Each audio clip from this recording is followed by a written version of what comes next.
Welcome to the Macmillan Report. I'm Marilyn Wilkes, your host, and today our guest is Professor Merdu Rai. An associate professor in the history department at Yale, Professor Rai's doctoral research focused on the problems of religion, politics, and protest in modern Kashmir. It culminated in her book, Hindu Rulers, Muslim Subjects, Islam, Rights, and the History of Kashmir. She is here to talk with us today about her new research in the region of Bihar, India, that explores the relationships between caste, territory, region, and nation as they evolved from the period of British colonial rule into the post-colonial era. Welcome, Professor Rai. Thank you very much for having me here. So in your newest book, which you are currently in the process of writing, you look at the caste system in India, specifically in the region of Bihar. What is caste? An interesting question, a very broad question. The term caste itself has no Indian origin. It's derived from the Portuguese term casta. And yet, of course, the phenomenon of caste is very Indian. It's marked as one of the essences, according to some writers, of Indian society itself. The phenomenon of caste derives literally from ancient times in India itself.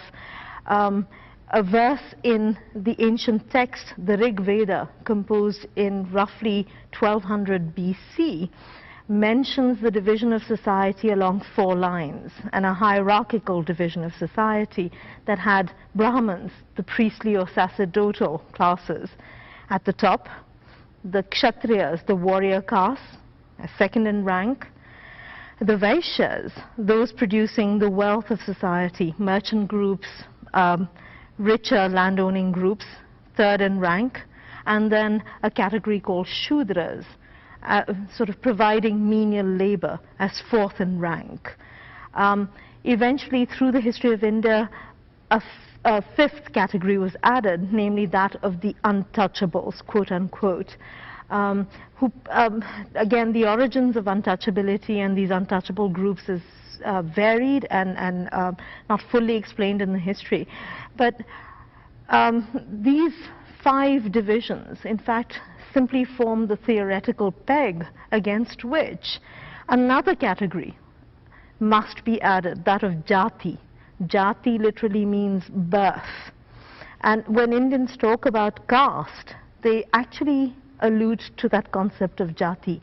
And by some surveys, there are about 3,000 jatis in India. And they seem to be pegged in various ways against this 4 and then 5-fold division along the lines of caste. What is important to remember is that, of course, these are not set categories. They're not deprived of history. That over the centuries of the existence of these categories, there's been a great deal of mobility both upwards and downwards. However, if we look at caste in the early 21st century, it certainly represents a certain, a very distinct sort of hierarchical division, certainly amongst Hindus, but caste has actually had this strange sort of effect of permeating into different religious groups and religious communities that have existed in the subcontinent as well. So in India, you could even think of Brahmin Christians and Shudra Christians. Islam, which is such an egalitarian religion, also in its in the social existence of Muslim communities, displays some of these notions of hierarchical ranking. So in some ways, it's caste, as we understand it today, is literally a certain kind of hierarchical ranking that seems peculiar to the South Asian subcontinent. It doesn't match up with categories of class. Mobility has become more restricted, and that sort of removal of flexibility within caste is dated to the more modern period of India's history. And what drew you to this topic? Again, you know, as I said, this is a highly hierarchical system, And some of the hierarchies are maintained through extreme violence. In contemporary India, for instance, the subordination that is subjected, to which lower caste groups are subjected is violent. It's shockingly violent, but yet is commented upon very rarely. We're more used to, especially sitting in the West, we're more used to thinking about the Indian subcontinent in terms of the more usual rivalry along religious lines, Hindu versus Muslim, or national lines, India versus Pakistan, Sinhala versus Tamil, linguistic regional lines. Caste is addressed as the essence of India, but not discussed enough, I think. There is a quotidian kind of violence that characterizes the operation of caste itself. And this is despite the fact that the Indian Constitution, enacted finally in 1950, framed and given to the people of India in 1949, abolished untouchability through various articles. It abolished the principle of discrimination along the lines of caste. So in principle, the state in India does not recognize caste. And yet the history of India has shown that caste, far from fading away, has returned to the fold of politics in India itself. And those politics have produced remarkable results. I mean, we have in the most populous state of India, the state of Uttar Pradesh, we have a woman chief minister. First of all, gender, in terms of gender itself, this is a remarkable change, but she is also, I mean, again, South Asia, the subcontinent is familiar with sort of women in power, but this is a woman who comes from, in fact, the most subordinated groups, from, in fact, an untouchable group. And yet, the violence along caste lines, the daily brutalities that are meted out to people along the sort of the lower rungs of this hierarchy that still exists, is not acknowledged often enough. So for me, you know, I remember hearing that almost 18,000 people died. Dalits, untouchable, subordinated groups died in violence meted out to them in just the space of a decade was shocking enough, and yet that it wasn't recognized. Mm-hmm. Okay, so let's talk about your book. What is the premise? Okay, I'm a historian, and I'm trying to navigate actually between sort of enormously weighty scholarship. I would summarize the sort of the debates within that scholarship along as separated along two very broadly put lines. One school of thought that says that, well, caste, of course, existed before the British arrived in India, but colonial rule turned it into a system. That that you know, the mechanisms of establishing colonial rule through institutions like taking the census on a decennial basis, through sort of making available political power along lines of caste and religious belonging, sort of turned what was a much more variegated system, a much more variegated phenomenon rather, into a system that begins to apply on the all India sort of landscape, as it were. And then there's another body of scholarship, equally weighty, equally important, that says, well, certainly British rule changed some of the premises within which caste began to function as a system, but the colonial state certainly did not invent caste. That in fact it predated the arrival of the British. I'm trying to navigate my way between these very, very sort of serious blocks of scholarship, if I may use a shorthand. For me, I think after a point, it matters little who invented caste into a system. What is interesting to me is that is to find out how it's experienced. What does it mean when you look beyond the colonial state? it can be no one's argument that caste didn't exist before the British arrived in India, and it can certainly be no one's argument that the British didn't actually transform all kinds of social imaginings, including that of caste. But how was it actually experienced? So for me, I want to move away from a line of thinking that still, I mean, no matter how disparate and sort of oppositional these two perspectives might seem, both agree that something happens under colonial rule that changes the way in which caste affects Indians.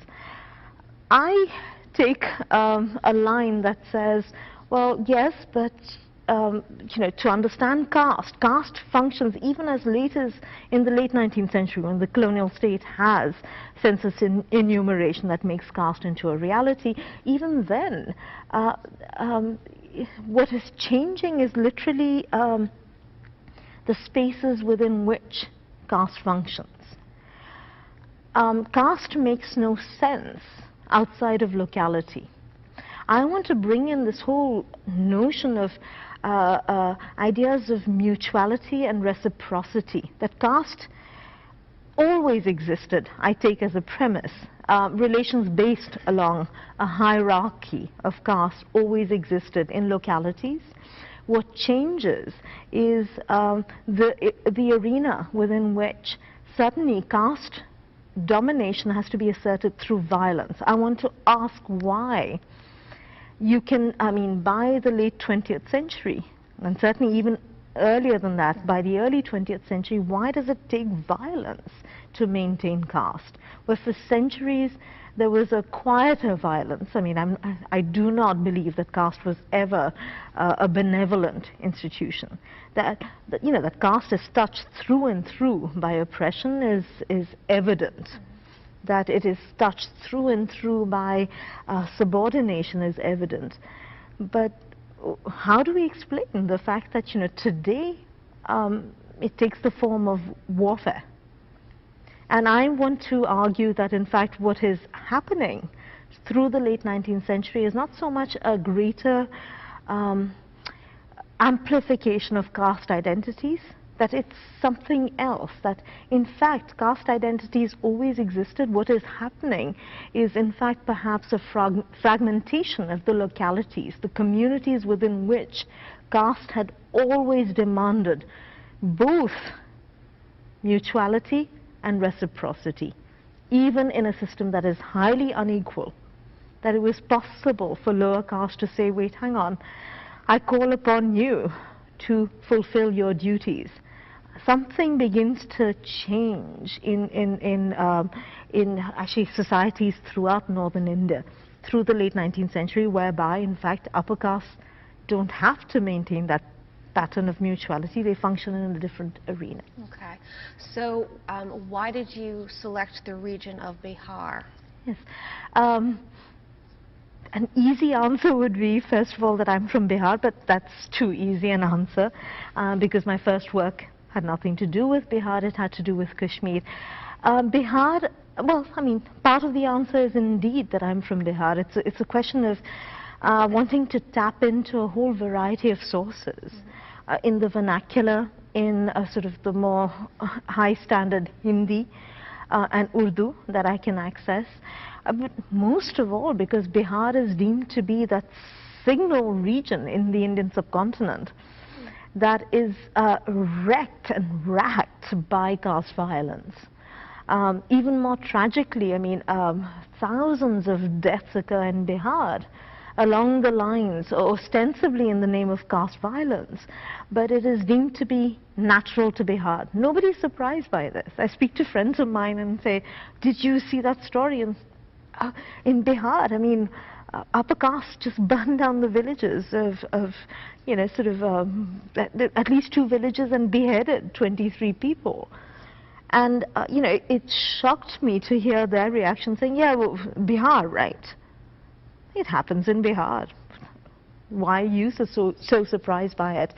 I wanted to investigate that. Bihar is deemed to be this province that has no regional identity, that any sense of commonality along the lines of region, language, constantly founders on the lines of caste.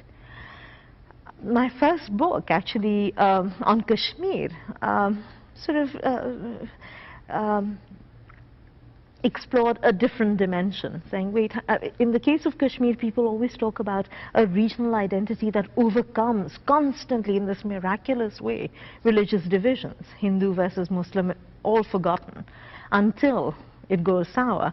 Bihar, on the other hand, is the opposite case. It's always spoken of as the opposite case. That region that is incapable of a regional identity, where caste is overwhelming. So for me, in some ways, that was a point of curiosity that grew literally from my first work. Again, as I said, I mean, in Bihar, caste violence is deemed to be endemic. People don't use the term caste violence, they use the term caste warfare. I mean, we're talking about upper caste groups with their own private armies that are deployed to extract the labor and services of lower caste or subordinated caste groups who resist that exploitation. So there's some legitimacy to using that term warfare if you're talking about armies. Suddenly caste seems to be the only sort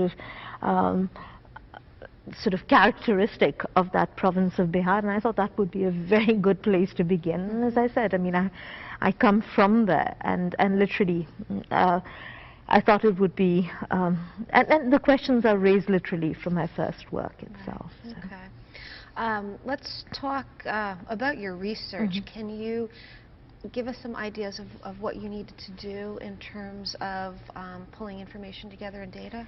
It's been an interesting experience. As I said, part of the temptation of working on Bihar was the fact that, you know, I have a thorough knowledge of the vernaculars of the region. So I've had an interesting time trying to move from my training as a historian that has so far allowed me to look at colonial sources. And those are available plentifully between the National Archives in New Delhi and the British Library's own sort of India Office Library archival material. I certainly use those. I access those with great abandon and enjoy doing that. But this time I've been trying to sort of supplement that material with vernacular sources such as poetry, and you know, especially if you're trying to retrieve a sense of how caste is experienced, rather than that debate that I'd spoken about earlier in terms of, well, did the colonial state invent it, or was there something that preceded it? Well, experiencing caste requires actually culling material produced by ideally subordinated groups. But of course you're talking about groups that don't leave a written record. But I've had enormous good luck in actually at least retrieving sort of, you know, a genre of poetry produced by migratory labor groups. It's amazing. I mean, Bihar sent out a fair section of its population outside of the state because it's such an impoverished state. Large numbers of men and women would leave to find work in Calcutta. So I've been using, they would be a former major section of the indigent labor that was sent out to Fiji and Mauritius, etc. Some of them actually left records in the form of poetry, letters. I've been using those kinds of materials to actually try and cull a sense of what it meant to feel the burden of caste, not as caste, but caste as a lived experience, the exploitation, where it is that you might find justice. Actually, my work literally is titled Geographies of Justice. It's an attempt to retrieve those spaces, not geographical spaces necessarily, but those mental and geographical spaces where you are allowed to invoke a sense of justice, to correct the wrongs that are visited upon you by this thing that we talk about so easily as the caste system itself. So it's been a challenging bit of research, but I've enjoyed it thoroughly. And in terms of the premise of your book, in the end, what do you think your research will find? I think at the end of the day, I hope to complicate this issue of how caste is thought about. If you don't look at the localities within which caste functions, I mean, the Constitution of India, I think, in abolishing untouchability or abolishing discrimination along the lines of caste is, I mean, it was very right-headed. I mean, the message was certainly one to be applauded. But that's what is, that's a message that comes on from on high. How it gets implemented on the ground requires a certain understanding of how caste functions literally on the ground. And on the ground, I mean, no matter how much caste may have been constructed by the colonial state into an all-India white system, I still find that actually caste is manifest in localities. I want to suggest that, even if you take the region of Bihar itself, that's too large to be a locality, but that's certainly bringing the debate down to a region. Within that region, I think if you begin to look at the way in which caste, actually, I mean, what went wrong is not the emphasis of caste, but the breakdown in patterns of sort of interrelationship that had placed caste groups in close social proximity to each other. That fragmenting of that proximity is I think, what allowed certain caste groups to meet violence on other caste groups. I hope that this research suggests that, well, hang on, that's the way to begin to correct it. I mean, caste hasn't disappeared. No matter what, what the Indian Constitution says, no matter how that message is carried forth by high-minded civil servants as they conduct the business of the state in, at the level of the small district and the village, it hasn't disappeared. And it won't disappear simply by wishing it away. I hope that my work sort of shows the sort of, the relationships, the tiny but very vital relationships that both kept castes in together. Again, always an unequal relationship, certainly. But the corrective is keeping them together, not prizing them apart, or not sort of blinding ourselves to the fact that, well, 61 years on from independence, India is still sort of beset by the nightmare of caste violence. As I said, I mean, I was shocked to find that a figure like 18,000 incidences of violence perpetrated against the Dalits, the ground down lowest castes of India. And I hope that this work is a contribution to sort of at least understanding the way in which that relationship works and what makes it fragment into violence. Okay. And do you have a title for your book yet? Working title, Geographies of Justice, Caste and Violence in Colonial North India. And any estimated time of arrival? Inshallah. By the end of the summer, I hope I've crafted the final chapters, and then we'll see. Okay, wonderful. Thanks very much for being with us here today. Thanks very much, Marilyn. Okay. It was a pleasure speaking with you. For more information about Professor Rai and, of course, her research and newest book, please visit our website at yale.edu/Macmillan Report. Be sure to join us again for another episode of the Macmillan Report, made possible through funding from the Whitney and Betty Macmillan Center for International and Area Studies at Yale.